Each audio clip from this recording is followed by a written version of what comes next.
Desgenerados es un proyecto que busca ser un espacio de reflexión, crítica y cuestionamiento sobre las conductas, los comportamientos, las ideas y los discursos en torno a los estereotipos de género basados en la masculinidad hegemónica, tradicional y machista. Como todo intento de reflexión y cuestionamiento, es perfectible de cometer erratas, mismas que se intentarán reducir al mínimo o en su defecto responsabilizarse de ellas. La postura y reflexiones de este espacio parten desde las ciencias sociales, la filosofía posmoderna, la perspectiva de género, los estudios sobre masculinidades y las prácticas narrativas.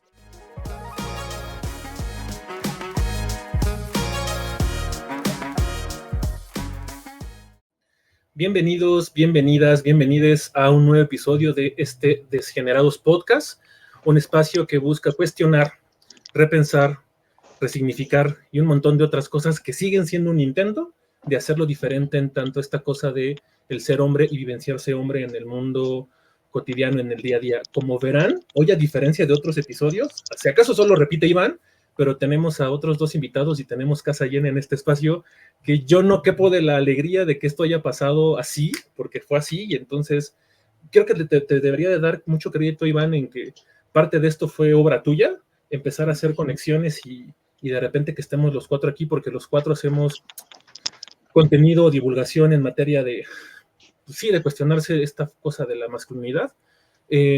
Antes de que se empiece la conversa y la chisma que se va a poner bien buena ya tras bambalinas, hablamos un poquito de esto. Les recuerdo, soy Humberto Martínez, psicólogo con entrenamiento en prácticas narrativas, perspectiva de género, y si bien estoy un poco en desacuerdo con asumirme como feminista, sí como un aprendiz del feminismo porque hay mucho que aprenderle. Cedo el micrófono a Iván, porque Iván ya estuvo acá, fue el que nos dio la patadita de buena suerte en el primer episodio, cuando hablamos de los hombres que resuelven. Si Iván estás ahí, si nos oyes, si nos sientes, ¿cómo estás? ¿Qué nos puedes contar como rememorando ese primer episodio? Pues muchas gracias por invitarme de nuevo. Me da mucho gusto coincidir con ustedes. A los tres les admiro.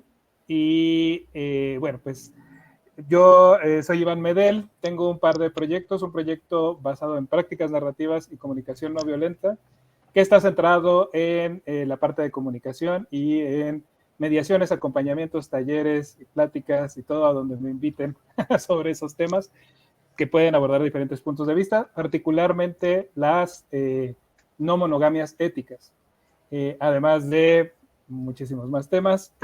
Justo les quiero compartir que esta semana me invitaron a dar un taller a un espacio que está en la zona rosa que se llama Somos Voces, y la Okay. particularidad de este taller es que era un taller de masculinidades, bueno, una charla de masculinidades, perdón, de un grupo nudista. Entonces fue la primera vez que hablé de masculinidades frente a un grupo de personas asumidas como masculinos, viéndonos lo que se asume como masculino. O sea, estaban desnudos. Sí, la charla era para el grupo nudista y era una charla nudista. Entonces, les agradezco muchísimo. El grupo es Somos Nudistas, ¿cómo se llama? Pero el espacio se llama Somos Voces. Somos dos, que es el Y pues espacio nada, de aula, ¿verdad? Que es la que administra el espacio de Facebook. Es ya chistes locales y menciones saludos a Aura, seguramente nos va a ver porque Aura siempre sigue esto. Y entonces voy a enviarle un afectuoso y cálido abrazo a la lejanía a Ulises, que estás avecinado en otra latitud diferente a la que estamos nosotros. Ulises, así rapidísimamente, de nuevo, gracias por sumarte a esta iniciativa, a este programa, a esta conversa. Cuéntanos un poquito, Ulises, de qué la giras, qué andas haciendo, cómo fue, por qué estás hoy acá, qué mundial jugaste para hablar de estas cosas. No, gracias, gracias. Pues realmente yo estoy acá porque tuve que topar con pared. O sea, en un momento de mi vida fue, pues nos jugamos el todo o nada, seguimos como seguimos o nos replanteamos nuestro lugar en el mundo. Entonces, a mí me tocó replantearme un montón de cosas por las malas. Y bueno, mi propósito es que haya gente que no tenga que llegar a ese límite como para decir, chance y me estoy equivocando, chance y muchas de cosas de las que he aprendido, pues no están tan bien que digamos. Entonces, a partir de situaciones límites personales, fue que decidí decir, vamos a parar todo, vamos a replantearnos si lo que estamos haciendo es realmente correcto, y sobre todo fue cuando empecé a decir, tal vez tendría que escuchar lo que dicen las mujeres. Entonces, ese planteamiento tan... Una de esas es una buena idea, ¿no? Exactamente, sí, definitivamente, porque digo, igual como muchísimos hombres alrededor del mundo, pues yo tenía la mala costumbre de creer que escuchaba a las mujeres cuando ellas hablaban, cosa que no era cierta. Cuando me di cuenta de todas las violencias que me decían que ejercíamos, y pues simplemente yo lo daba por hecho como parte de la normalidad, y pues resulta que no es nada normal que seamos tan violentos en muchos aspectos. Entonces, a partir de allí es que me empiezo a interesar por las cuestiones de género, y todo eso trato de llevarlo ya al área académica. No estoy estudiando cosas específicamente de género, estoy estudiando etnomusicología, pero sí todo lo que hago está relacionado con el género. Entonces, pues sí veo cosas de antropología, sociología, música y demás, y allí meto toda la cuestión de género específica con la parte de la investigación. Pero sí, yo llegué acá porque topé con pared y dije, vamos a replantearnos el rumbo. Muchas gracias, Ulises. A mí me resuena mucho el llegar porque nos topamos con pared, y un poco que me dedico, me parece que Iván también se dedica un poco al acompañamiento en procesos de cambio. A veces muchos compas llegan así ya con el agua hasta el cuello.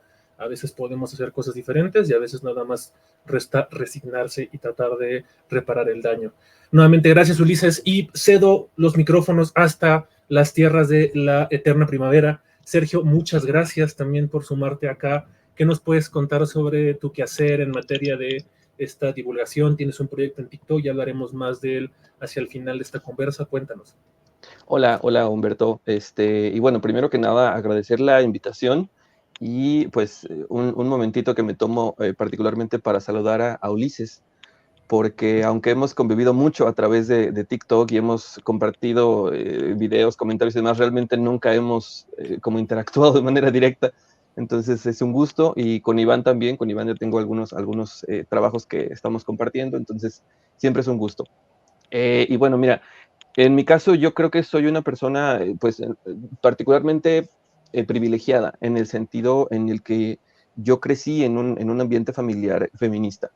Yo vengo de una madre que trabajaba desde los años 90 en atención a víctimas de violencia, y que fue una de las activistas que tomaron la Cámara de Diputados para que se hicieran algunas reformas, que estuvo en protestas, que estuvo en los primeros espacios de atención, de no discriminación, de inclusión y demás. Entonces, para mí es como una herencia este tipo de educación. Y digamos, yo me aterrizo en la parte un poco más teórica ya grande, ya después de los 25 años, en los que pues toda mi vida, mi infancia, mi adolescencia, yo tenía un comportamiento pues más o menos igualitario, ¿no? Más o menos dentro de los propios parámetros de las posibilidades.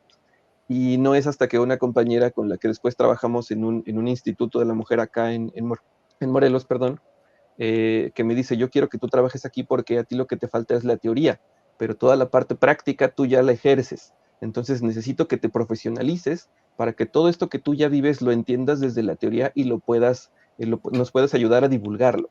Y entonces es cuando yo entro al estudio, a conocer a los teóricos, a conocer las lecturas feministas, las lecturas especializadas en masculinidades, y encuentro por ahí una beta. Dije, es que me parece que hay mucho que se puede trabajar, y que de alguna manera, pues sí, todos seguimos ejerciendo machismo en cierto sentido, pero pues lo poco que podamos ir abonando funciona. Y entonces decidí que por ahí era una forma en la que yo quería ejercer ejercer mi carrera. Yo soy comunicólogo de profesión, y busqué una maestría que me permitiera abondar en temas de género y en temas de videojuegos, porque me gustan mucho las dos, y yo sé que es un poco raro, pero finalmente los pude hacer congeniar. Y ahora con el tema de la divulgación, me parece que cuando yo encuentro ese espacio, que era TikTok, para compartir estos pues, conocimientos, estas vivencias, las experiencias, todo esto, encontré pues un foro que es bastante interesante, y además me parece súper necesario, porque una cosa que sí yo he tratado de puntualizar es que el tipo de discursos que podemos encontrar en redes sociales y que sobre todo muchas juventudes consumen, son discursos que muchas personas adultas no conocen. Y entonces al no conocerlo, pensamos que tenemos las mismas problemáticas que hace 20 o 30 años, cuando en realidad muchos de los discursos nuevos, entre comillas nuevos, pues más bien están tirándole hacia el tema conservador de hace 60, 70 años. Entonces creo que ahí demuestra que hace falta pues tener esta suerte de contrapesos, ¿no? Más o menos por ahí es lo que yo podría comentar. Ok. Muchas gracias, Sergio. Me conmueve, pero también me llena de esperanza y de un sentimiento raro chido, escuchar que te asumes heredero, porque creo que hay como una intersección importante en la vivencia del ser hombres también en el espacio público, ¿no? Claro. Pues bueno, diría cierto TikToker, menos bla, bla, bla y más, entrémosle a esto. Y estamos hoy convocados acá, reunidos, porque creo que, más que creerlo, es un hecho que hasta el día de hoy, en los programas anteriores de Desgenerados, no ha habido una toma de postura sobre qué fregados son las nuevas masculinidades. Tal vez se ha esbozado un poco sobre qué es la masculinidad y tal vez cómo entendemos esto de ser hombres, pero hasta el día de hoy no ha habido un posicionamiento como tal.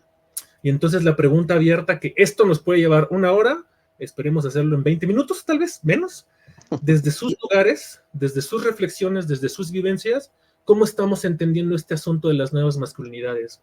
Quien quiera aventarse la primera reflexión, rífese. Bueno, dale. Yo como cargo el nombre de nuevas masculinidades, me siento como... Claro, es que eres embajador, ¿no? Sí. Digo, ya a la distancia, y voy a ser muy sincero, a la distancia veo que no fue la mejor decisión utilizar ese nombre, pero estoy asumiendo las consecuencias de agarrar ese nombre. Entonces, okay. Como tal, nuevas masculinidades, pues desde la parte teórica se empieza a desarrollar con el entendimiento de cómo, sobre todo ligado a las paternidades, cómo es que los hombres se acercan a unas paternidades más responsables, paternidades en donde no están simplemente ausentes de la figura del hogar, de la figura de la familia. Eso, digamos, como pues parte de la genealogía.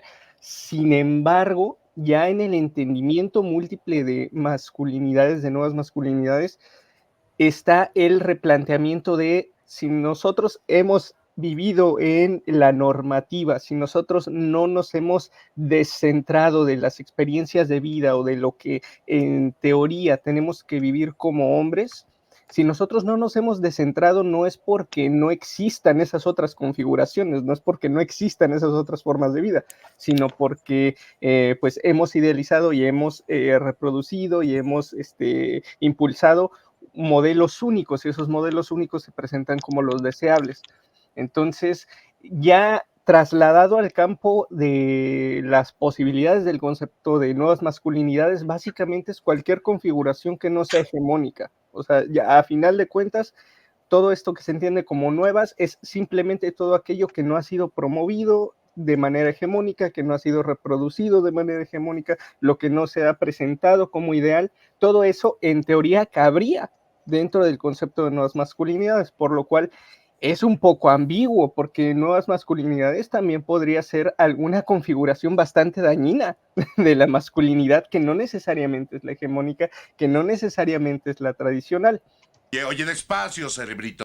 Entonces, he allí el punto, o sea, al ser un concepto tan ambiguo como nuevas masculinidades, pues sí, cualquier configuración nueva entra dentro de la categoría. Idealmente lo que quisiéramos es decir, bueno, este concepto tendría que ver con mejorar la experiencia de los hombres en cuanto a su bienestar propio, el bienestar con los demás, el bienestar comunitario, pero a final de cuentas, no necesariamente lo que se promueve dentro de este mismo concepto de nuevas masculinidades va a terminar haciendo eso. Entonces, a la distancia me doy cuenta que probablemente no elegí el mejor nombre en cuanto a ya la perspectiva que tengo a futuro. pero sí, definitivamente en las buenas intenciones serían masculinidades que no fueran así de dañinas como las que se promueven de manera hegemónica, pero en la realidad, cualquier configuración nueva que no sea la hegemónica y que no sea la tradicional, se podría entender como parte de nuevas masculinidades. Ok, gracias Ulises. Y que con mucha facilidad, insisto, cualquiera de los cuatro se podría ir como hilo de media en esto. Quizá hacer una precisión, y más adelante podemos regresar ahí o no, que hegemónica puede ser sinónimo de tradicional, pero no necesariamente, ¿no? Claro. Sergio, Iván, ¿qué le sumamos a lo que nos cuenta Ulises? Pues mira, si me dan chance, Dale. a mí me gustaría comentar que el concepto de nuevas masculinidades también genera bastante conflicto entre quienes las ejercen, porque hay quienes no le llaman nuevas, sino alternativas. Y al decir alternativas, lo que dicen es como, es que no son nuevas, son diferentes a las tradicionales, y eso ha sido histórico. O sea, no es que se vean de unos años para acá, sino que durante toda la historia ha habido varones que buscan ejercer otro tipo de masculinidad, y en ese sentido le llaman alternativas. Ahora, me parece que cuando tratamos de visualizar el concepto alternativo, yo me acuerdo de una película que le decían, bueno, pero ¿alternativo de qué? ¿No? Y entonces, cuando hablamos de este alternativo, esta cosa distinta, habría que entender a qué nos referimos con lo tradicional. Y aunque hablar de masculinidad tradicional es quizás ceñirnos, es constriñirnos como a elementos muy concretos, me parece que ahí es donde ciertas teorías pueden ayudarnos a aterrizarlo. Ha habido muchas personas que trabajan el tema. Yo me quedo ahorita con los trabajos de Connell, que podrían decir que la masculinidad se define a partir de los tres ejes, ¿no? El no ser femenino, es decir, no ser mujer, no ser niño y no ser homosexual. Que eso se traduce necesariamente en el no ser débil, el no ser infantil, el no ser pasivo y toda una serie de ramificaciones que podemos entender derivado de estos tres ejes. Lo interesante, creo, es cómo estos tres ejes se van fortaleciendo y se van ramificando de forma tal en la que terminamos haciendo cierto tipo de definiciones muy específicas, ¿no? Cuando decimos, por ejemplo, el hombre no es homosexual como una de las estructuras básicas, no solamente se refiere a la literalidad de la orientación, sino se refiere a ser pasivo. Y ese ser pasivo implica, por ejemplo, un hombre que no resuelve, un hombre que que no toma la iniciativa, y entonces ya no tiene que ver con la preferencia o la orientación, sino con el cómo actúas en un momento concreto. Entiéndase, por poner un ejemplo, cómo actúas a la hora de coquetear con alguien. Se asume que como eres varón, a ti te toca el acercamiento, a ti te toca la insistencia, a ti te toca estar ahí casi como invirtiendo, si se puede decir la palabra con lo feo que suena, en ganarte esa relación. Y entonces, cuando entendemos esas ramificaciones como tan diversas, a partir de esos tres ejes, decimos, ok, cuando hablamos de masculinidad alternativa, lo que estamos diciendo es ejercer masculinidades que rompan un poquito con alguna de estas ramificaciones en específico.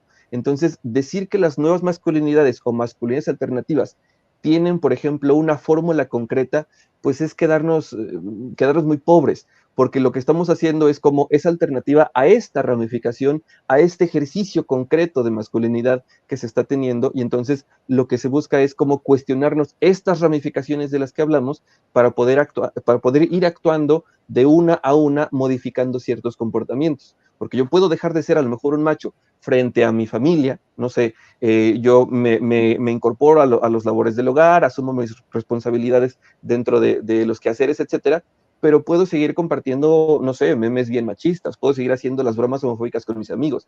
Entonces, en un lado funciona, pero en el otro no. Entonces, creo que hablar de nuevas masculinidades no podemos aterrizarlo desde una conceptualización única, sino entender que parte y ataca todas estas ramificaciones de las que vamos aprendiendo casi que día con día, ¿no? Gracias, Sergio. Yo agregaría, antes de que escuchemos a Iván, esta gran contradicción en lo teórico que se lleva a lo práctico, que se lleva a las prácticas, que se lleva a la vida cotidiana, que entonces ser hombre es una contradicción, no es una contradicción, es una negación. Ser hombre es no ser mujer. Y eso da para otra conversación bien densa, ¿no? Dejémosla hasta ahí porque ahorita el tiempo nos va a comer bien severo. Iván, ¿qué más hay, qué más podemos agregarle a lo que ya nos han contado Sergio y Ulises, que me parece, cuando no puntual, justo eso, ¿no? O sea, ¿qué más podríamos sumarle a eso? Yo me voy a ir por las ramas y a perder el tiempo unos 10 minutitos diciendo cosas. No, yo quiero... Porque no resolvemos y hablamos porque voy a hablar porque tengo que hablar, si no, no voy a ser lo suficientemente hombre, ¿no? Claro. Hay una frase muy bonita, es terrible, pero dice, en la calle eres el Che y en la casa Pinochet. Y bueno, cuando hablamos de esta idea de las nuevas masculinidades, justo ahorita retomando lo que decían ustedes dos, tiene que ver con esta lógica de, ok, nuevas masculinidades significa cuestionamiento de las masculinidades hegemónicas.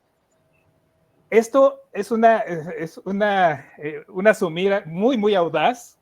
Estas masculinidades que llamamos hegemónicas, pensar que existe un solo tipo de masculinidades hegemónicas, tiene que ver, también está atravesado por el eurocentrismo, entre muchas otras cosas, ¿no? Es esta definición de un hombre que trabaja y provee.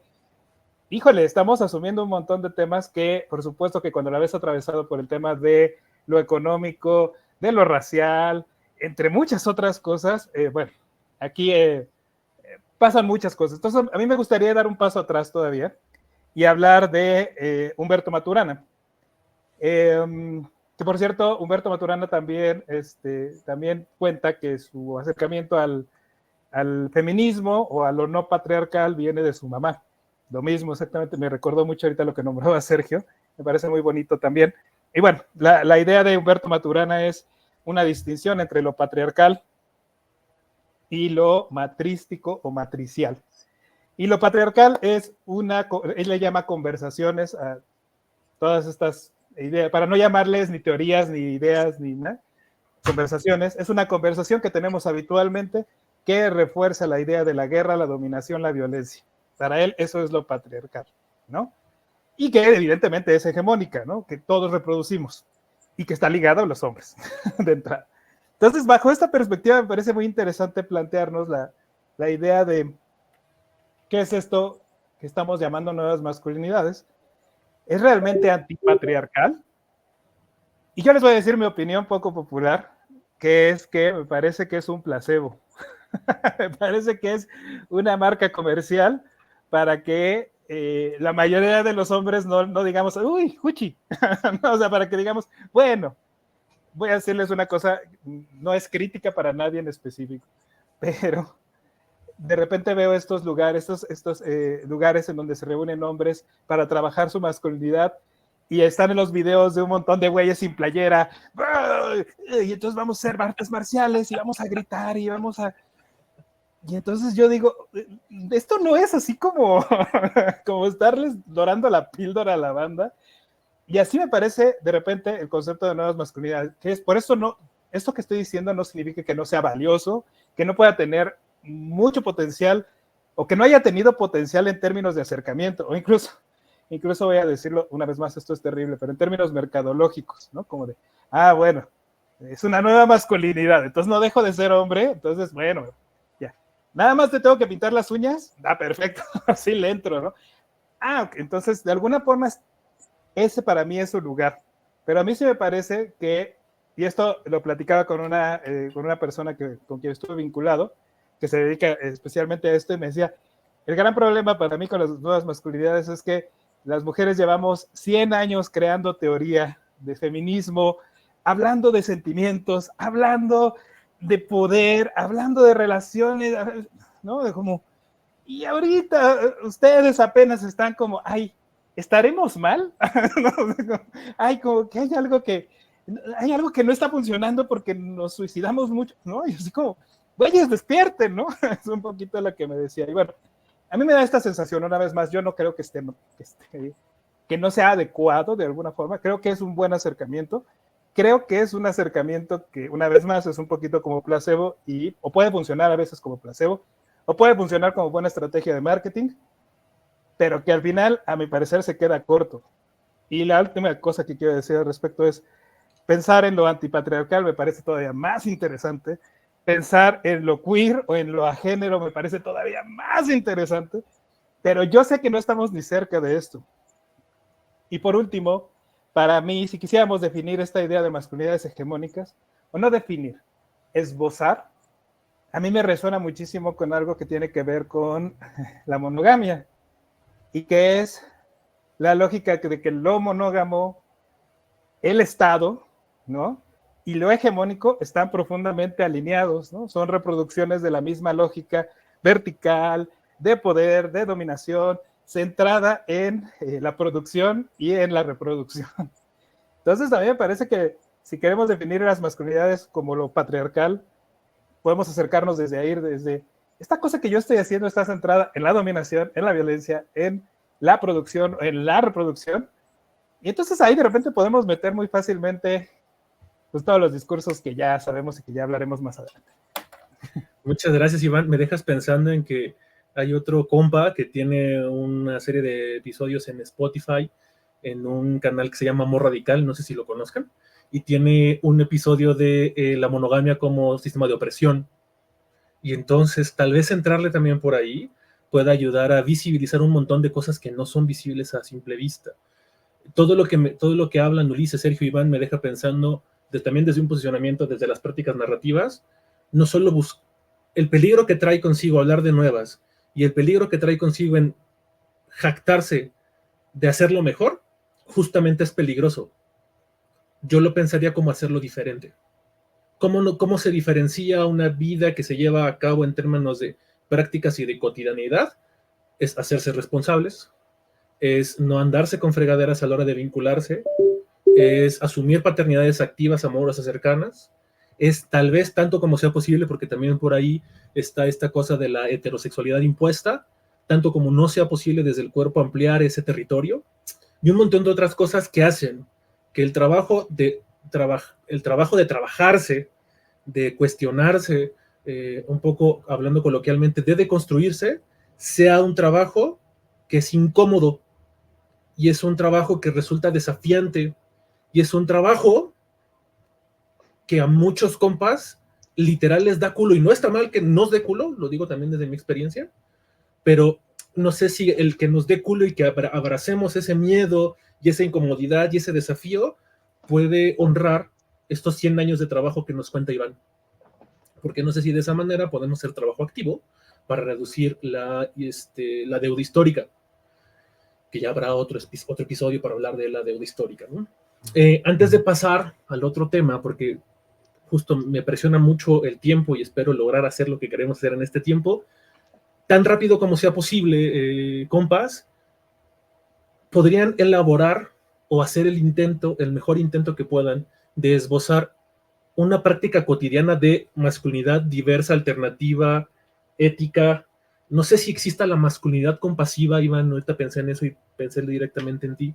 Tanto como la vida nos dé, Sergio, Iván, Ulises, ¿cuál sería un ejemplo de una nueva masculinidad alternativa, diversa, no patriarcal en la vida cotidiana? Dale, Sergio. Yo creo que, y eso lo trato de plantear con mis grupos cercanos, es el no ver la competencia como la base principal. Y me explico. En otro momento me parece que entre varones era como quién liga más, como quién es más fuerte, como quién escupe más lejos. Y ahorita pareciera que la línea es como quién está más deconstruido, quién llora más, quién es el que más es sensible. Entonces seguimos compitiendo, ya no por ser el más macho, sino por ser el más deconstruido. Y entonces creo que yo lo que pugnaría sería esto, ¿no? O sea, dejar de ver la competencia como la base de lo que estoy ejerciendo como persona, ya no digamos como varón.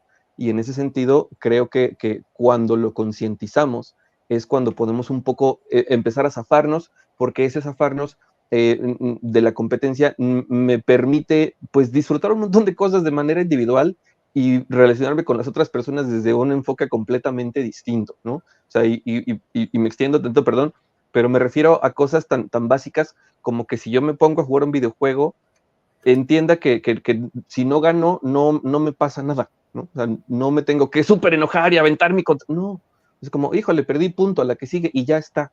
O sea, ya con eso ahorro el arreglar mi control, el arreglar mi tele porque la agarré a madrazos. Entonces creo que eso, no ver la competencia como la base de nuestro vínculo con los demás. Ok, gracias, Sergio. Me dejas pensando en la forma en la que también somos, y que tal vez podamos entrarle ahí, somos educados para conectar primero con la ira, el malestar, el enojo y romper la televisión porque perdió Chivas contra América. Ya, Gonzalo. Agua con los chavillos.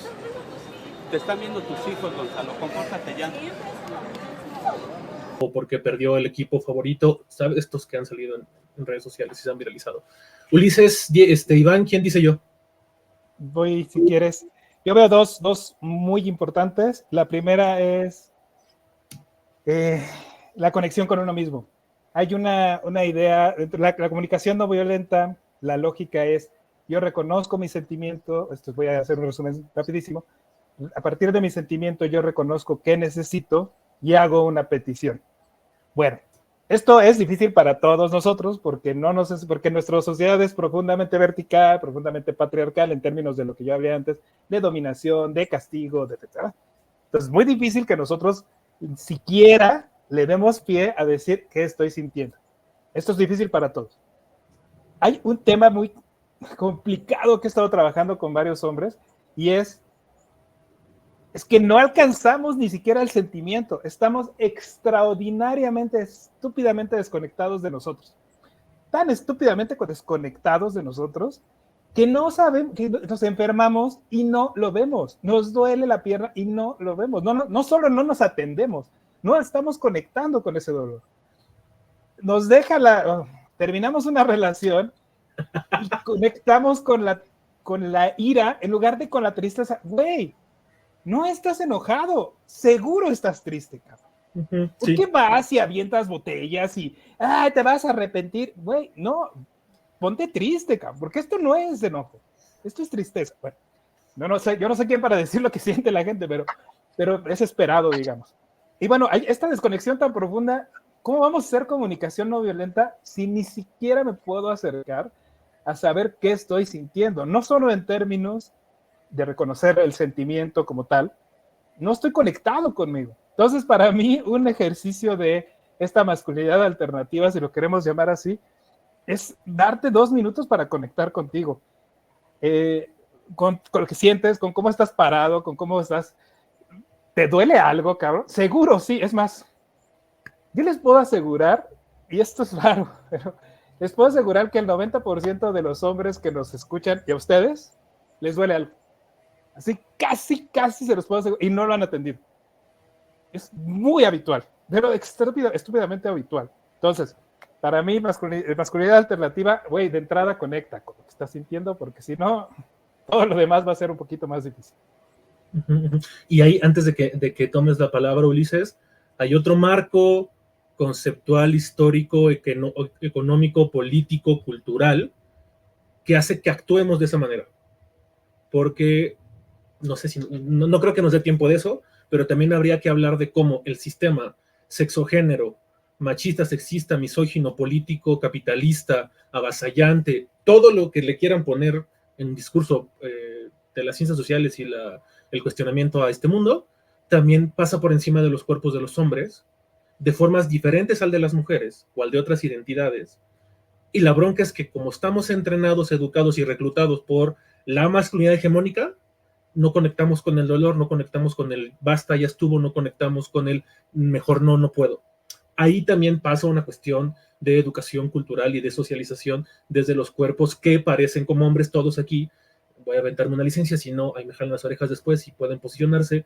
Todos aquí me parece que somos hombres cis. No sé si hetero, pero cis. Creo que todos aquí nos identificamos con el cuerpo con el que se nos asignó y el género que se nos asignó, mejor dicho eso. Y eso tiene implicaciones en las relaciones. Ya habrá un momento para andar en eso, no sé si hoy, no sé si después, no sé si en la parte 35 de esto, como se hacen los videos en TikTok, pero ya habrá espacio. Ulises, ¿qué nos dices? De hecho, mi comentario va directamente a eso que mencionas, que sería desnormalizar, dejar de construir otredades. En el momento en el que como hombres descentralizamos nuestra experiencia de vida de la experiencia de vida en general humana, es cuando podemos dejar de asumir que la heterosexualidad es algo normal o es lo que debe de regir el modelo relacional. Cuando nosotros descentramos la experiencia de ser una persona cisgénero precisamente y nos asumimos como cisgénero, dejamos de marcar a las personas trans con el adjetivo trans y al desnormalizar nuestra propia condición nos asumimos como parte de, obviamente, una diversidad, pero una diversidad que se nombra y una diversidad que, aunque vive en una posición hegemónica, no tiene una condición no marcada de la identidad, sino que se asume como parte de esa diversidad.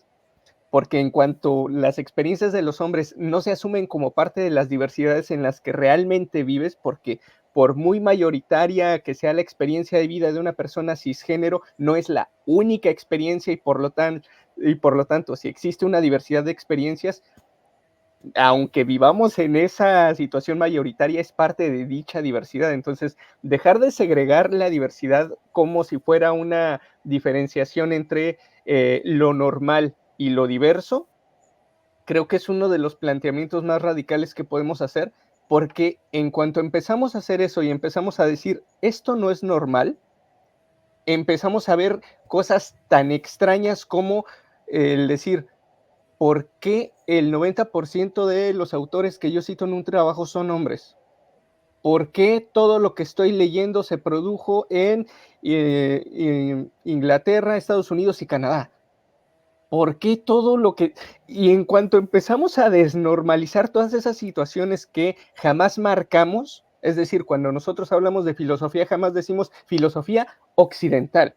No, cuando se habla de filosofía es filosofía y todo lo demás es, filosofía de otro lugar. Pero esas categorías no marcadas son en gran medida las que van sustentando esas hegemonías. Mientras no desnormalicemos todo eso y empecemos a ver que todas esas categorías que se nos han presentado como las que definen al mundo o rigen al mundo, mientras no las entendamos como simplemente una posibilidad más, difícilmente vamos a entender que nuestra experiencia no es universal y que a partir de que no es universal, vivimos en esas mismas diversidades que en teoría se supone que no estamos habitando.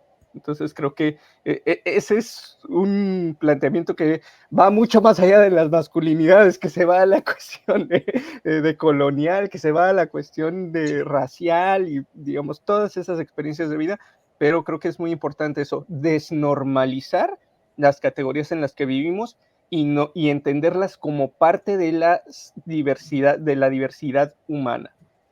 Sí. Me dejaste pensando un poco, Ulises, en esto que dices de por qué tenemos un acervo tan ampliado de autores y creadores y constructores de contenido hombres.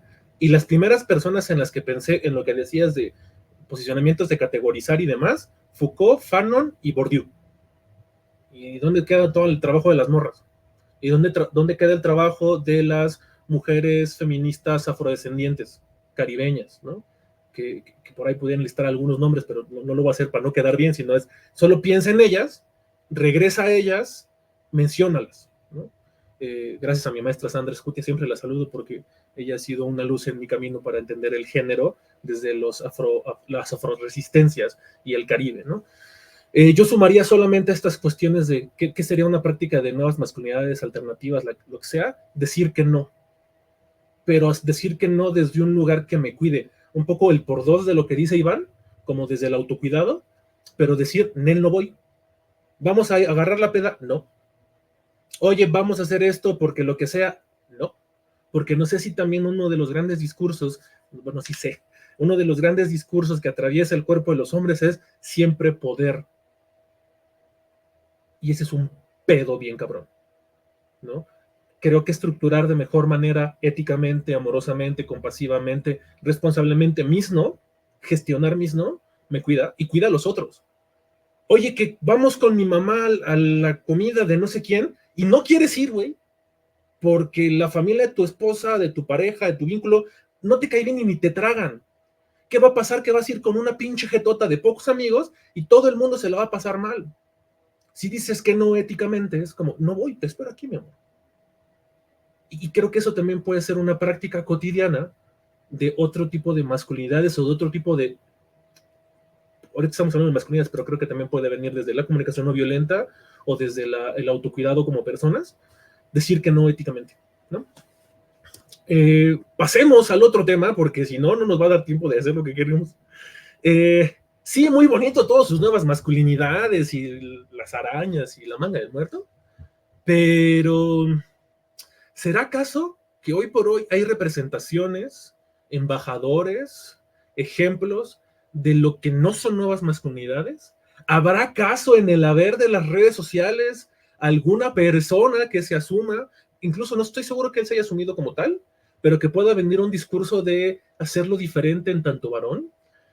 ¿Qué dice el público en casita que no está interactuando con nosotros porque estamos grabando? Le hago la invitación, aprovechando el espacio, a que deje sus comentarios. Tíranos hate, no importa, échele.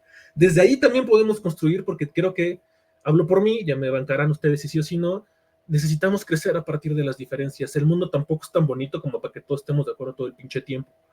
Pero si nos quiere aventar hate, hágalo. Al final le pasamos nuestras redes sociales. Es chiste, pero si quieren, no es chiste. ¿Qué no sería una representación de nuevas masculinidades? ¿Qué personas en tanto productos culturales, porque creo que va más por ahí, estarían posicionándose desde un lugar en el que no tiene nada que ver con lo que estamos hablando en este primer bloque de casi 40 minutos? ¿Quién quiere ponerle nombre a esto? Y señalar. ¿Quién dice yo? Es un momento dramático. Voy a poner en postproducción una música ahí de Big Brother o de Rival Más Débil. Tenso. Yo creo que más allá de que yo pueda emitir algún tipo de juicio de esto sí representa o no representa, yo creo que existe un fenómeno muy lamentable en donde muchos charlatanes de sectas de seducción asumen que lo que están presentando como modelos de masculinidad es algo nuevo, o que es algo que de alguna manera ya no existe, o ya no es hegemónico, o ya no es una representación de la masculinidad que es ampliamente aceptada. Creo que en ese sentido, obviamente dentro de fenómenos enormes de internet como la machósfera, los red pillers, los incels y demás, la falta de regulación en las plataformas digitales ha permitido la proliferación de contenido que promueve el odio, la discriminación y la violencia hacia las mujeres, lo que ha llevado a la creación de comunidades en línea conocidas como machósfera. Estas comunidades fomentan la misoginia, el acoso y la violencia, lo que afecta a la seguridad y los derechos de las mujeres. Llamada la filosofía de la Red Pill. Una filosofía machista en su máxima expresión. Los Red Pillers se encargan de difundir discursos misóginos con el único objetivo de hacer que los hombres abran los ojos. Y se den cuenta del peligro que representamos las mujeres que buscamos nuestra autonomía y goce sexual. Los incels, bueno, la palabra incel viene de involuntary celibate, ¿no? Célibe involuntario, y es un movimiento que surgió en Estados Unidos. Bueno, se autodenominan así chicos y hombres que no tienen sexo en contra de su voluntad, es decir, porque las mujeres no se los dan. Entonces, como las mujeres, en teoría, según la mentalidad de esta gente, de estos hombres, les debemos el sexo, como nosotras no les estamos dando sexo, ellos son célibes involuntarios. Esta frustración por no tener vida sexual la volcan contra las mujeres, hasta el caso que ha habido ataques terroristas. Ha habido hombres que se han dedicado a matar a mujeres indiscriminadamente, ¿no? Porque están enfadados contra todas las mujeres, ¿no? Pero casualmente a este tipo de terrorismo es como que no se le da mucha importancia, ¿no? Algo debe tener que ver que seamos mujeres, ¿no? Y entonces da igual que nos quieran matar solo por el simple hecho de ser mujeres, ¿no? Que es una forma más de violencia de género al final. Pero sí, esta gente es peligrosa porque se reúnen en foros de internet y bueno, son tíos frustrados que consideran que las mujeres les debemos sexo y como no se los estamos dando, pues volcan todo su odio y frustración contra nosotros. Hay muchísimas personas que verdaderamente están proponiendo modelos y formas de interactuar y formas de vivir en el mundo como si realmente fueran descubrimientos, como si fueran nuevas configuraciones, cuando son lo mismo de siempre, pero ahora vendido en el territorio digital.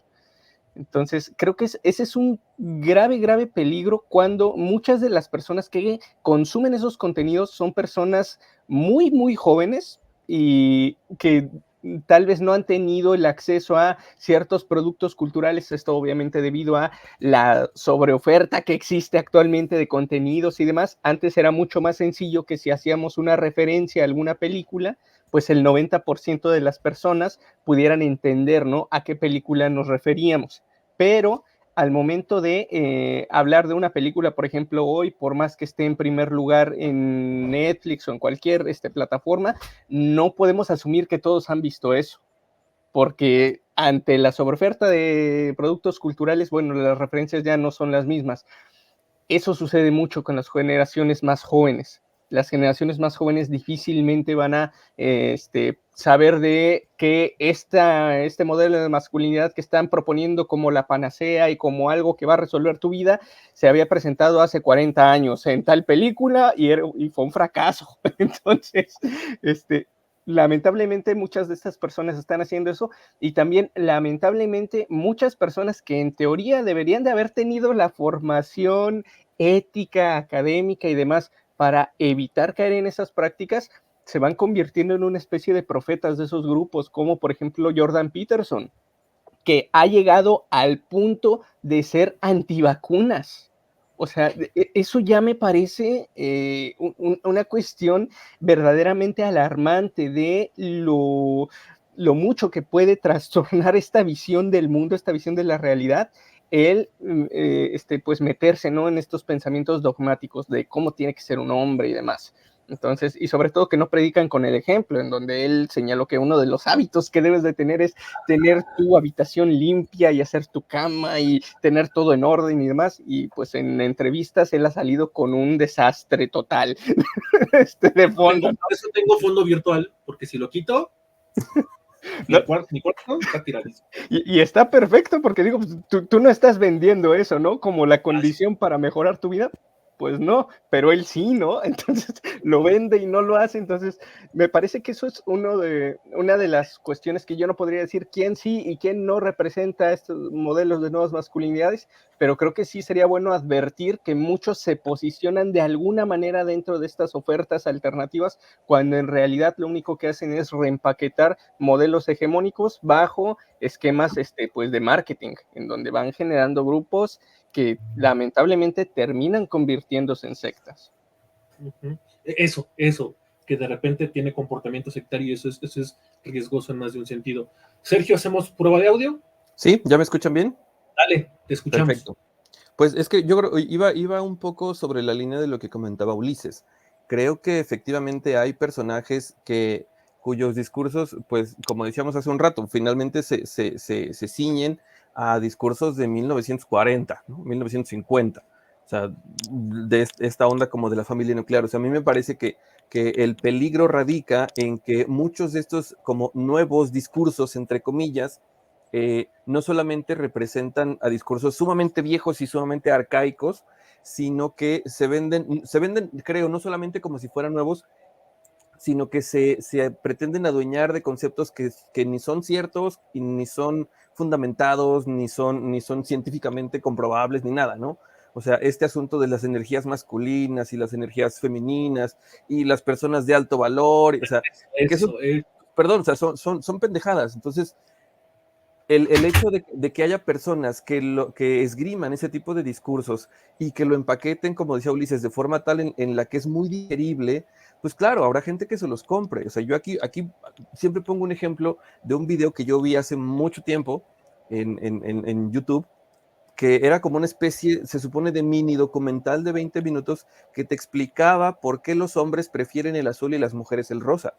Y se metía a decir que en los años de cuando las personas eran nómadas y que cuando éramos cavernícolas, que las mujeres tenían que identificar los colores rosas y rojos porque había frutos venenosos y otros no, y los hombres tenían que ver en la distancia las figuras de los animales que cazaban. O sea, cosas que... ¿Cazaban pitufos esos güeyes o qué pedo? Sí, ¿sabes? O sea, de ese tipo de cosas que uno dice, güey, cualquiera que no sepa, escucha esto y dice, ah, claro, ya tiene todo el sentido del mundo, entonces entiendo perfectamente que voy al centro comercial y los juguetes para niños en azul, los juguetes para niñas rosa. O sea, les hace sentido cuando no conoces de estos temas. Y me parece que justo y donde entra perfectamente la palabra charlatanes, es cuando agarran ese tipo de discursos sesgados, falaces o mentirosos de plano, y los venden de forma tal en la que alguien diga, ah, no mames, pues sí, yo le creo. ¿Pero por qué le creo? Por lo que decía Iván hace rato. Si a mí una morra viene y me rompe el corazón porque me dijo que no me bateó, y luego viene un güey y me dice, es que todas las morras están de la chingada porque todas son culeras, yo voy a decir, ah, pues tiene razón. ¿Por qué? Pues porque estoy dolido y ese discurso me resuena, y en ese sentido, pues, ¿yo qué hago? Pues me lo compro, le creo y luego lo vuelvo mi pastor. O sea, lo que está cabrón es justamente cómo es esta onda de los discursos falsos, es tan fácil vendérselos. Pero aquí yo me atrevo a decir otra cosa. Así como es fácil vendérselos, así es fácil tumbarlos. Yo tuve un estudiante, y perdón que lo mencione, que era muy fan, por ejemplo, de Temach, muy fan. O sea, y el chavo yo lo conocí cuando no lo era, cómo se fue transformando, cómo se metió en este asunto y cómo eventualmente se salió. Y se salió porque en algún momento bastó con que yo me sentara con él en una bronca que tuvo y le dijera, ¿qué te pasa? ¿Qué tienes? Y con eso el chavo se quebró y me dijo, me está pasando esto y esto, estoy atravesando esta cosa en mi casa, se pudo quebrar, y una vez quebrado, entendiendo que tenía esa posibilidad, entendió como esta falsedad del tienes que ser fuerte y tienes que estar mamado y tienes que ser como el mejor. O sea, entendió que no era una carga que él tenía por qué llevar. Y entonces poco a poco fue como recuperando la esencia que él ya tenía. Pero justo es eso, me parece que esa posibilidad que tienen muchas personas de consumir esos discursos sin un contrapeso, pues fácilmente les hacen sentido, fácilmente se los compran y pues fácilmente se vuelven sus borregos. Sí. Y me dijiste pastor y esta playera ejemplificó mucho esa cosa. Soy un estandopero frustrado, perdón, ya los que han visto los capítulos pasados lo sabrán, Iván lo sabrá. Antes de pasar contigo, Iván, Sergio, para no reproducir mitos, ¿qué pedo con el color azul y el rosa?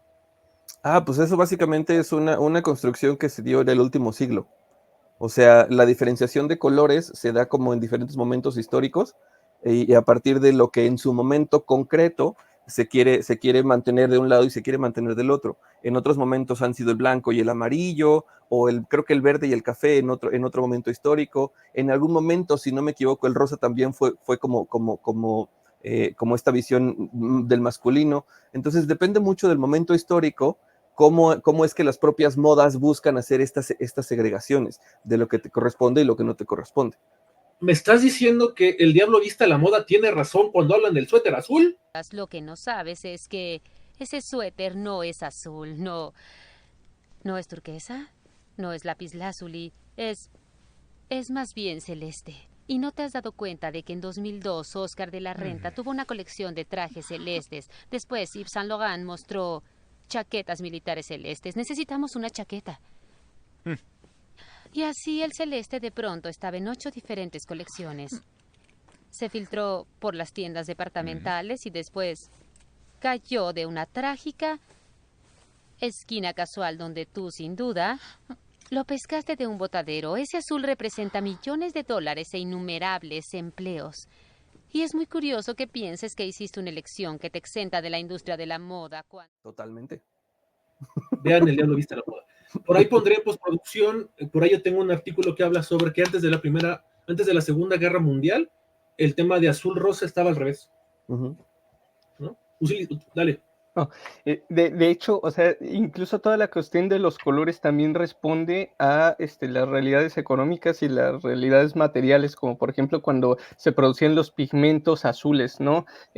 Durante la Edad Media, previa al Renacimiento, en donde pues literalmente se hacía moliendo lapislázuli y era extremadamente caro. Entonces, ¿para quiénes se reservaban esos colores? Bueno, generalmente para representaciones divinas, y generalmente se utilizaban en los mantos, ¿no? De la Virgen María. Entonces, se ligaba ese color azul con una figura femenina por lo caro que era ese pigmento y para relacionar esa cuestión de ser un elemento escaso, un elemento caro, con una divinidad, ¿no? Entonces, incluso ese tipo de relaciones va a determinar a quién se representa con qué colores, más allá de cuestiones también ideológicas.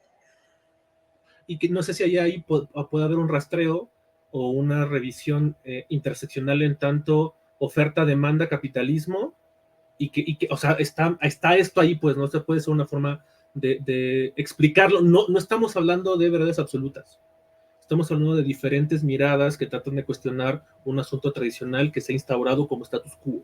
Iván, ya no le hago más de emoción. Cuéntanos, ¿qué no son nuevas masculinidades? ¿Qué le podemos sumar a lo que ha dicho Sergio y Ulises? Yo le quiero sumar dos cosas. La primera es por qué las cosas son como son, en términos, por ejemplo, del azul y el rosa.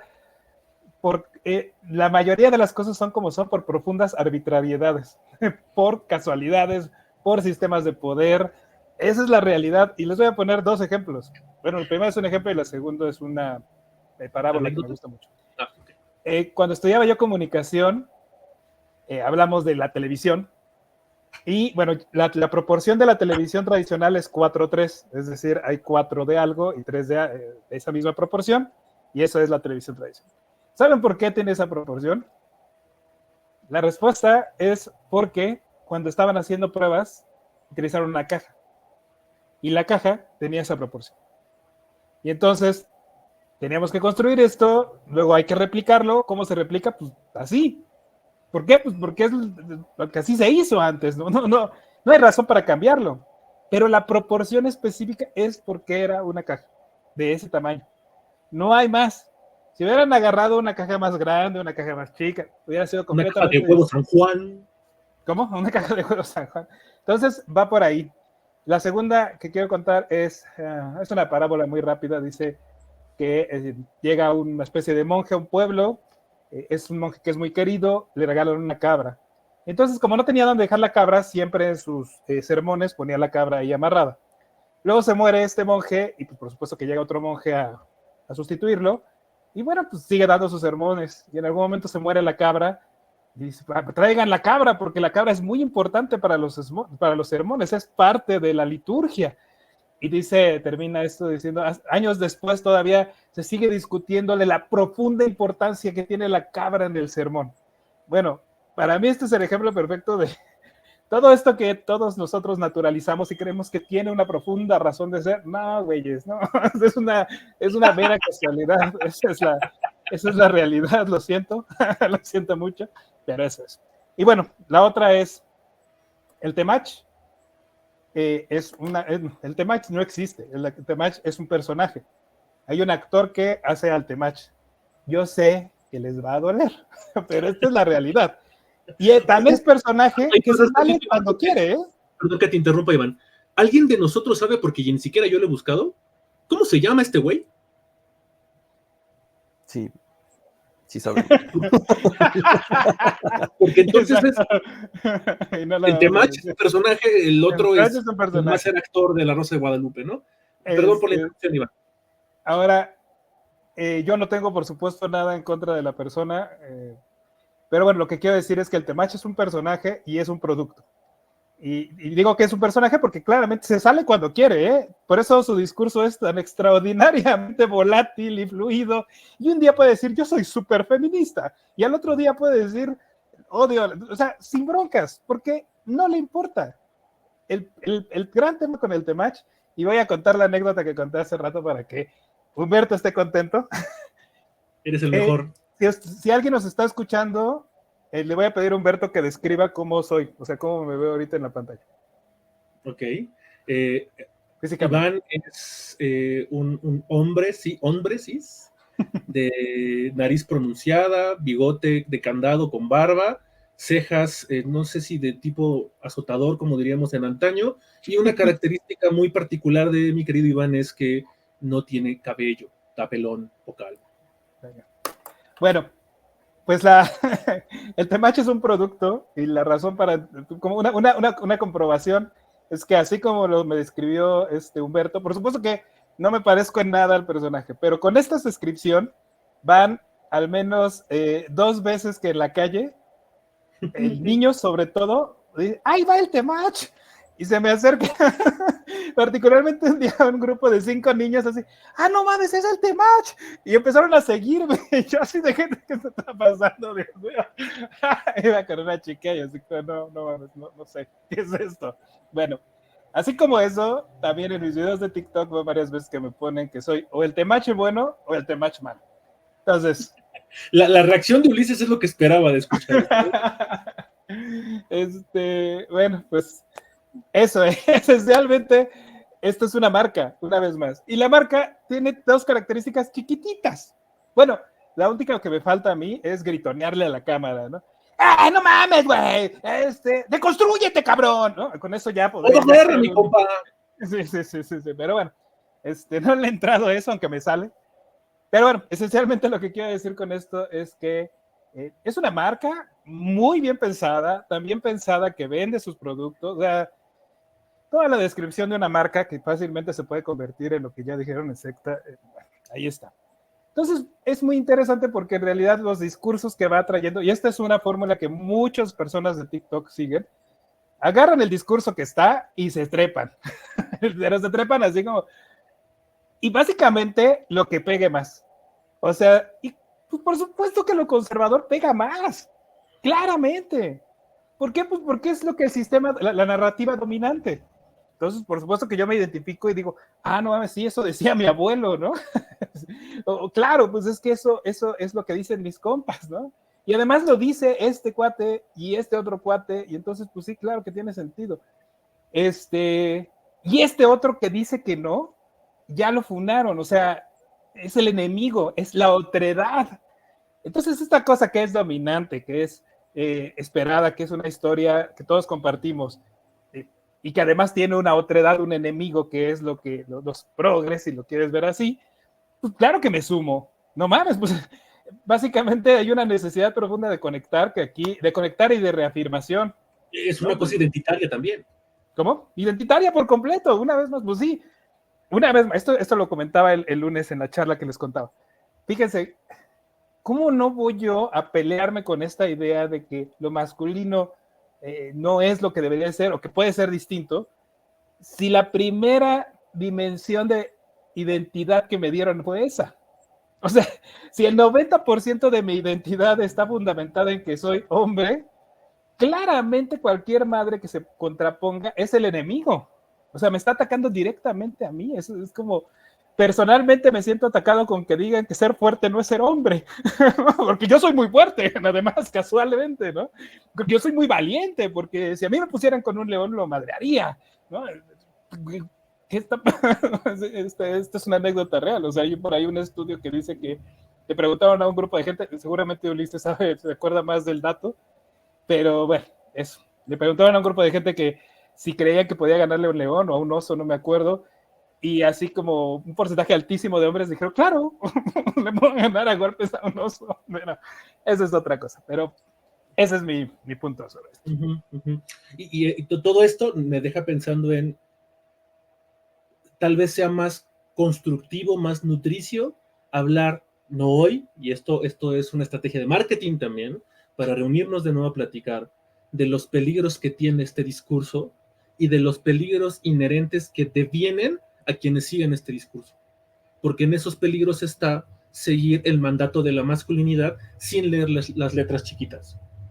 Y nos dicen a todos los que nos asumimos como hombres porque tenemos un pene o no, sigue esto y vas a conseguir la realización personal en tanto varón, pero las letras chiquitas muchas veces son, pero te vas a quedar solo, pero te va a dar diabetes y te van a cortar un pie, pero esas personas que crees que te aman, no te aman, te temen. Y tal vez eso dé para un segundo video, una segunda revisada a esto.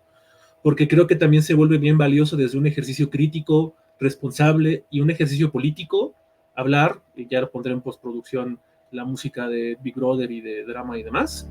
O sea, sí muy bonita tu deconstrucción y tus nuevas masculinidades, pero desde los lugares que habitamos y el lugar mediático, creo que mediático es bastante amable para lo que podemos tener de alcance en redes sociales.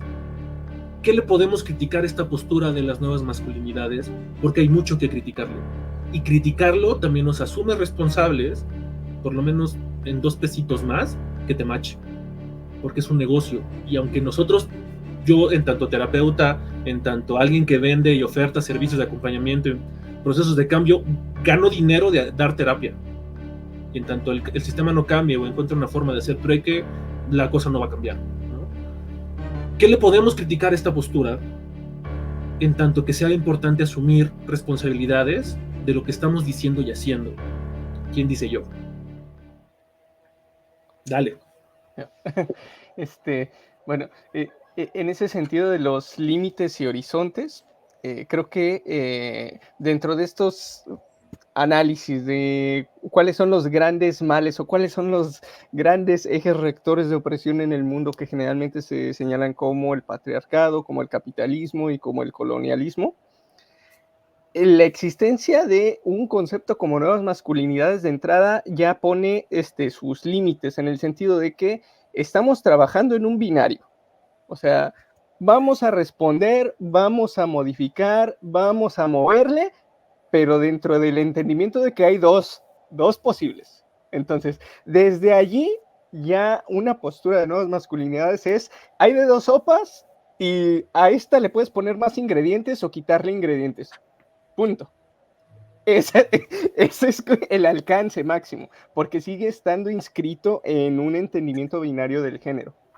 Entonces, desde ahí ya hay una limitante severa.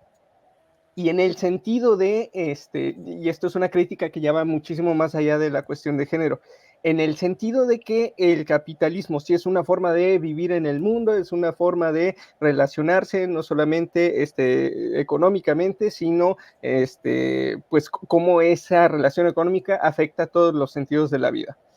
En el sentido en el que el patriarcado establece una jerarquía social en donde los hombres estamos en una posición dominante, pues sí, definitivamente cambia nuestras dinámicas relacionales con absolutamente todos y también el entendimiento de nosotros mismos. Pero la cuestión del colonialismo no es ni un sistema económico ni es una organización social, es literalmente una forma de ver y entender el mundo.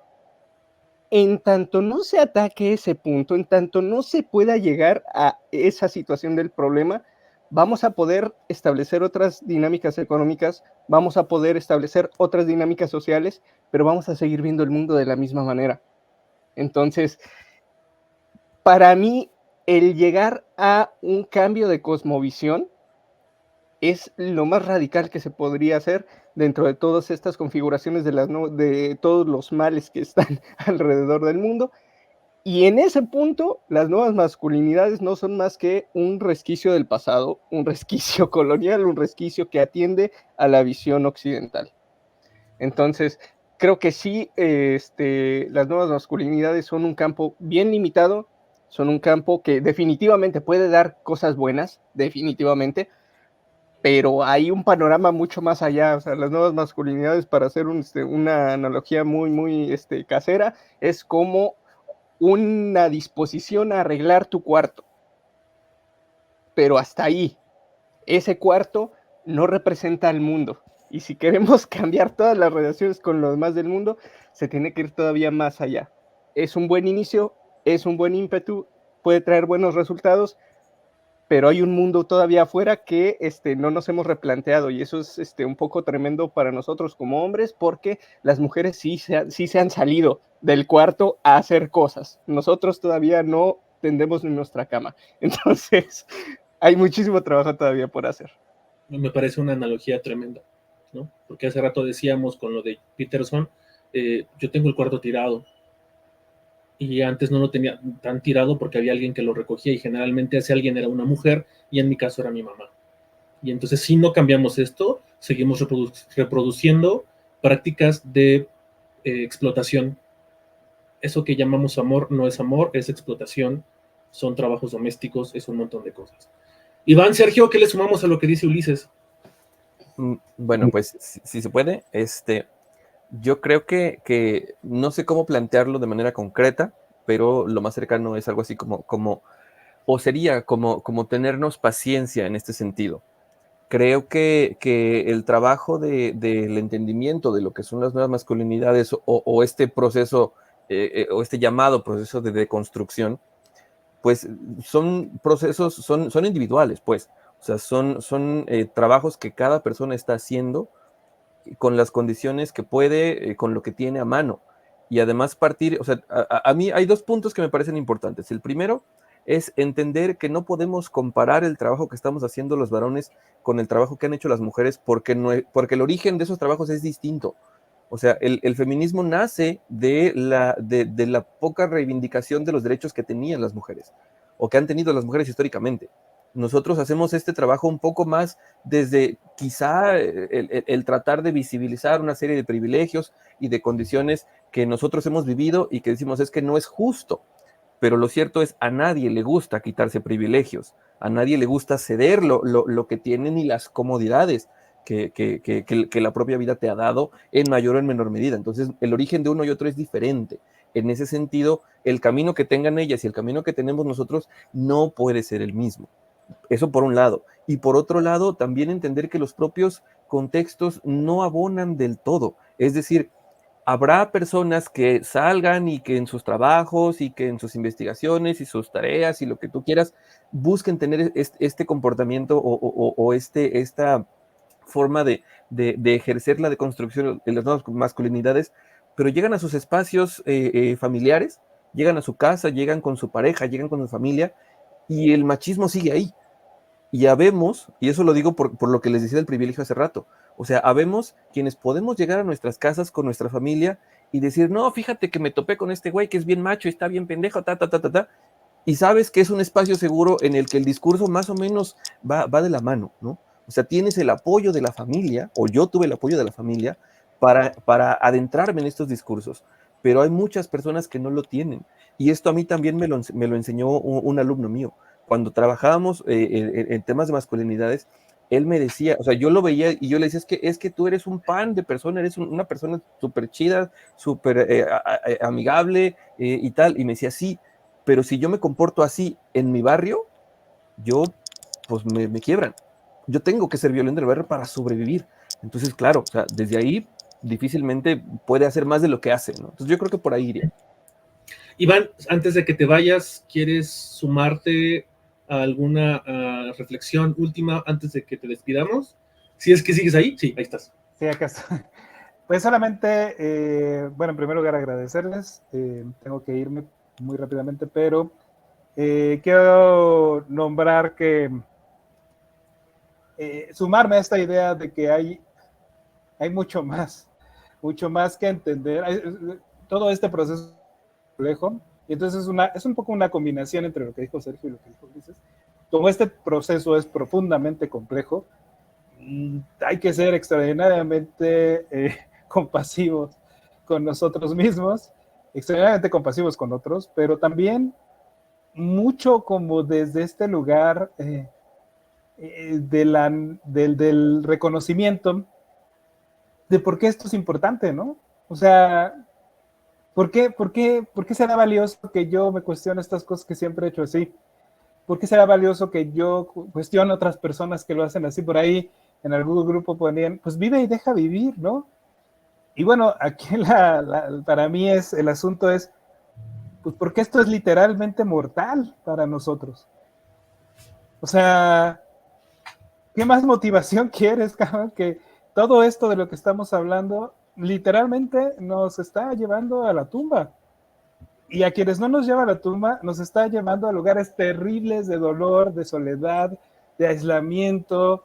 Díjole, se los digo y me conmueve porque lo vivo de primera mano, pero también lo vivo en los acompañamientos, pero también en los talleres, pero también con lo que ustedes hacen, ¿no? Y entonces yo digo, nada más recordar que el ímpetu de esto no es destruir nada, el ímpetu de esto es vivir mejor. Para mí ese es el centro. Mi motivación es, quisiera que yo y que las personas que hay en mi vida, los hombres que hay en mi vida, en este caso en particular, vivan mejor. No hay más. Entonces, muchas gracias. Muchas gracias por la invitación. Gracias, querido. Nos andamos viendo por ahí, saludando y abrazando y queriendo y cariñando. Y se marchó y a su barco le llamó libertad.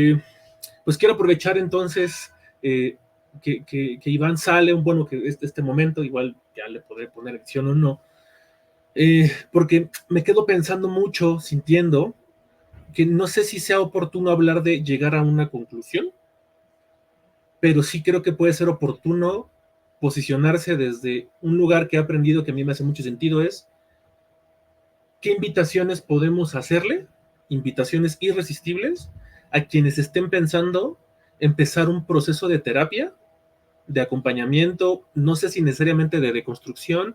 En los trabajos con hombres sé que hay diferentes metodologías de trabajo, una de ellas es la reeducación, y no sé si hoy, en tanto, de alguna manera que sí somos divulgadores de este asunto en TikTok, en Instagram, Iván lo es también, podamos hacer invitaciones a quienes tienen medio pie del otro lado, que ya están cuestionándose cosas, que ya están viviendo desde este lugar de acompañamiento, que ya están llegando a terapia casi casi con el divorcio, que lo firmen, con la mujer agarrando las maletas, llevándose a les hijes. Y a mí me conmueve mucho trabajar con varones que pueden no estarlo haciendo bien en tanto parejas, pero que estoy notando que como papás se están rifando bien cañón, pero eso no alcanza para sostener una familia tradicional. Y mucha de la chamba es también reivindicar cómo lucen las familias hoy por hoy, ¿no? Desde sus lugares, no me gusta hablar de trincheras en tanto metáforas de guerra, pero desde sus lugares, desde los lugares que defienden, que acompañan, que cuidan. Ulises, Sergio, ¿qué invitaciones irresistibles podrían hacerle a quienes tienen un pasito ahí para dar el paso justo? Están como entre azul y buenas noches. ¿Qué podrían decirle? Bueno, pues sobre todo creo que la invitación al cambio, la invitación a cualquier modificación o aceptación de problemas, creo que en muchos sentidos, por lo menos nos hace pensar en dónde estamos y por lo menos nos da una posibilidad de perspectiva de hacia dónde queremos llegar o qué queremos cambiar o qué es con lo que no estamos satisfechos. En muchos sentidos, no solamente en el bienestar individual, sino también en el bienestar comunitario, bienestar de pareja, el bienestar en cualquier tipo de relación que tenemos. Creo que el esfuerzo o tan simple como la duda, la generación de la duda sobre qué es lo que estamos haciendo, cómo estamos viviendo y si realmente lo que se nos ha prometido con tal de cumplir los mandatos de masculinidad, si lo que se nos ha prometido realmente nos ha hecho felices. Difícilmente podríamos decir que el estar preocupado por no dar medio segundo más de abrazo a un amigo que quieres mucho, estar midiendo ese tipo de interacciones difícilmente tiene que ver con la felicidad y tiene mucho más que ver con que no te perciban como menos hombre o como como que no puedes de alguna manera sentirte libre de expresar tus emociones, libre de expresar sobre todo amor que va más allá de las construcciones de la heterosexualidad. Tan simple como el creer que es posible un mundo en el que no tengas que estarte cuidando de que los demás te tengan que leer como hombre desde que despiertas hasta que te duermes, creo que trae una paz mental tremenda. Entonces, creo que la generación de la duda de ¿podemos tener un mundo mejor? ¿Puedo tener una existencia más plena? El generar esa duda puede detonar muchas cosas, el ir a terapia, el hacer cambios específicos o plantearte hacer cambios sistémicos y demás, pero yo creo que tiene que iniciar con la duda. Si nosotros dudamos de si realmente estamos siendo felices en nuestra experiencia de vida como hombres, muy probablemente vamos a encontrar alguna partecita, por mínima que sea, en donde digamos, siempre me he sentido atado en esta parte, o siempre me he sentido juzgado en esta parte, o a mí me encantan los pañuelos, pero no puedo usarlos porque siempre me dicen que, no sé, parezco homosexual, ¿no? Entonces, ese tipo de cosas que pudieran parecer mínimas, en muchas personas literalmente representan años de estar evitando algo con tal de no recibir un estigma. Entonces, tan simple como la detonación de la duda puede ayudarnos a cambiar nuestras vidas en lo personal u obviamente en lo comunitario. Ok, muchas gracias, Ulises. Sergio. Pues yo suscribo todo lo que comenta Ulises. Me parece que que en ese sentido sí, o sea, la duda siempre va a generar como esta constante intención de movimiento, ¿no? Si yo estoy bien, si yo lo que hago, lo que digo que me gusta, lo que consumo, lo que veo, es realmente lo que quiero, o quiero ver otras cosas que no puedo por el estigma. Pero también hay otra línea que me parece interesante, y aquí muy rápidamente yo lo comento. Alguna vez en un grupo en el que se supone que íbamos a abordar temas de masculinidades, empezamos a hablar con los compañeros desde esta base teórica y con los fundamentos y con las investigaciones, y entonces llegó un chico como de 16 años y nos dijo: perdónenme que les interrumpa pues, todo esto que están discutiendo. Dice: yo no sé nada de teoría, yo no he leído nada, yo lo único que sé es que me incomoda mucho que en mi casa obliguen a mi hermana a lavar los trastes y a lavar la ropa, y a mí me digan: tú siéntate. Eso me incomoda mucho y por eso vine. Y cuando dijo eso, todos dijimos: estamos todos idiotas. Por supuesto que ahí está el trabajo. O sea, eso es lo que tenemos que recuperar. Entonces creo que hay muchos hombres que tienen este tipo de dudas o este tipo de incomodidades, y que entiendan que eso es una base para empezar este trabajo también de deconstrucción, en el que eventualmente van a llegar a hacer estos análisis sobre sus propios gustos, sobre sus propias manifestaciones de cómo son ellos mismos, pero entendiendo que este trato desigual, pues no es normal, no es natural, ¿no? Y entonces creo que eso es una fuente importante. Yo abonaría estas dos ideas. Es que me dejaste pensando mucho en esta anécdota que cuentas, porque creo que desde las prácticas narrativas justo hay una herramienta, un algo que nos ayuda a asumir una postura, y generalmente esa postura es una postura que busca cuidar. En tanto psicólogos, en tanto hombres, en tanto divulgadores de esto, tenemos cierta responsabilidad, y creo que los tres, y un poco me voy a atrever a hablar por Iván, sabemos que tenemos un micrófono y una cámara y gente que sigue este contenido, y que lo que decimos lo decimos desde un lugar responsable. No sé si respetuoso en tanto el lenguaje, porque podemos ser medio mal hablados algunos o no, pero sí creo que podemos tener una responsabilidad tal vez nosotros de generar espacios mixtos en términos de teorizar desde las vivencias cotidianas, y tal vez darle una explicación de eso que te pasa, mi hermano, de que te genera incomodidad que tu hermana haga esto, tiene una lógica así.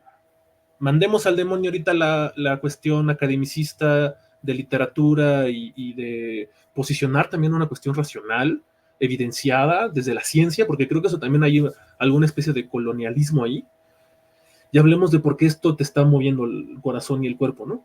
Y ya después regresamos a este lugar, ¿no? Porque creo que sí sirve un poco, nunca se ha dicho lo contrario, sí sirve leer, sí sirve informarse, sí sirve tomar algunos diplomados, cursos. Sé que la Autónoma de Querétaro brinda un diplomado sobre esto, Gendes en Ciudad de México, el Instituto de Machos a Hombres, no sé si tiene diplomados, pero sé que hace talleres, o sea, sí sirve, pues, ¿no? Moresby también. Pero creo que sirve más cuando estamos colectivizando con compas, irnos hacia lo cotidiano, porque ahí es donde pasa la vida. Ya si luego hacemos un pinche simposio mamón con galletitas y café, pues ya nos mamamos un poco hablando de que si esto, que si el otro, que si el Ramírez, que si Guillermo Figueroa, que si... Ya después lo hacemos, ¿no? Pero creo que ahí tenemos una responsabilidad, si somos formadores, si somos terapeutas, si somos acompañantes, ¿no? Y si somos divulgadores. Y también se vuelve importante hablar de eso, porque en tanto este compa del que hablamos, en tanto un producto, un personaje, le está valiendo hectáreas de tubérculo poblano la responsabilidad que traen sus dichos. Y él no se preocupa por lo que le está provocando a los otros compas. Y eso es triste, porque les duele la vida. Y también esto, cuando me toca acompañar procesos de hombres que han sido infieles o que han transgredido acuerdos de exclusividad con sus parejas mujeres, hay dos mensajes que les mando. Uno, que estés aquí en terapia no garantiza que te va a perdonar, güey. No les digo así, ¿no? Pero no garantiza que te va a perdonar, y no garantiza que se va a quedar. Y en paralelo a eso, tú importas, importa tu corazón y importa tu vida, mano. Porque algo te llevó a hacerlo, y seguramente tiene que ver con un tema de potencia sexual y sentirse más hombre porque lo que sea. Y ha habido casos, actualmente acompaño un par, que están bien pinches arrepentidos de lo que hicieron. Y eso a mí me sirve, porque que les genere vergüenza es que les está cayendo el 20 de que genuinamente no saben lo que hicieron. No le hicieron ojos cerrados, fue una decisión que tendrá consecuencias, pero que los tiene atravesados en la vida y no quieren perder la familia que tienen. No les garantizo que si se quedan en terapia eso va a pasar, pero sí puede haber un proceso de resarcir el daño en términos de ofrecer disculpas y ver cómo hacemos que esto regrese a alguna forma anterior, sobre todo cuando hay hijos de por medio y bla, bla, bla, ¿no? Creo que también podemos aprovechar que Iván ya no está en este plano virtual, sigue estando ahí en el mundo y que bueno, y sus vínculos y todos quienes lo queremos, lo agradecemos, para ir hacia el cierre. Y me gustaría cerrar justo poniendo sobre la mesa que si alguien quiere interactuar, contactar o buscar el trabajo que hace Iván, pueden encontrarlo en Instagram como Amor Radical y ahí los podrá llevar a las demás cuentas que él tiene. Si quieren buscar el trabajo que está haciendo el buen Sergio, ¿dónde te encuentran, Sergio? Perdón, estoy ahorita básicamente en TikTok como @masculinidades, en lugar de la U con doble O, masculinidades, y pues ahí andamos. Querido Ulises, que estás avecindado en las tierras lejanas de Canadá, ¿dónde pueden seguirte? Claro, gracias. Pues estoy en Instagram como Nuevas Masculinidades MX, en Twitter como Nuevas Mask. En Twitter soy mucho más incisivo con muchos otros más temas, pero en Twitter soy uno y en Instagram soy otro. Creo que pasa muy seguido eso. Sí. Y en TikTok, como ya es como la quinta cuenta, me han tumbado todas las cuentas, entonces como la quinta siempre van a encontrarme como @nuevasmask, nuevasmascu, nuevas lo que sea, o como Ulises Figueroa, así me pueden encontrar. Ok. A mí, si por alguna extraña razón quieren contactarme, pueden hacerlo en Instagram en sic-humberto-mtz. Ahí mismo pueden encontrar el link para mi bio de Facebook si también me quieren seguir por ahí. Y terminar recordándoles que Desgenerados Podcast es un proyecto de la colectiva Salán Tejiendo Relaciones, que es una colectiva de psicólogas y psicólogos, mayormente psicólogos, porque creo que solo somos 3 vatos, con formaciones en terapia familiar sistémica, terapias dialógico-colaborativas, terapia narrativa, todas con enfoque y perspectiva de género, feminismos, y su servidor hace trabajo con hombres en términos de otras masculinidades, ya no sé si nuevas, alternativas, diversas, ¿no? Y pueden seguirnos ahí. Recordarles que Salán tiene un servicio de atención psicológica a bajos costos. Si quieren pedir más informes, pueden mandar DM o inbox a Salán. Ulises, Sergio, no resta más que decirles que seguramente va a haber una próxima vez. No sé de qué, no sé cuándo, no sé en qué momento, pero la va a haber y quiero agradecerles mucho de corazón por haberse sumado. Muchísimas gracias a ti y saludar a Ulises, que insisto, no había tenido la oportunidad de cotorrear así directamente. Ojalá que lo repitamos pronto, hermano. Y Humberto, pues al contrario, muchas gracias por la invitación. Y cuando tú me digas, yo puestísimo para hablar de lo que tú quieras. Hay mucho que hablar, ya salieron algunos temas aquí y bueno, lo dejamos para la próxima, para que la audiencia que esté viendo esto no se aviente hora y media de estar viendo hablar otros 3 güeyes otra vez porque el mansplaining y porque los hombres y porque un podcast más. Muchísimas gracias por la invitación y gracias también a Sergio, de que sí, definitivamente creo que esta es la primera interacción en tiempo real que tenemos y gracias Humberto por hacer posible este espacio. Un gusto estar con ustedes. Bye.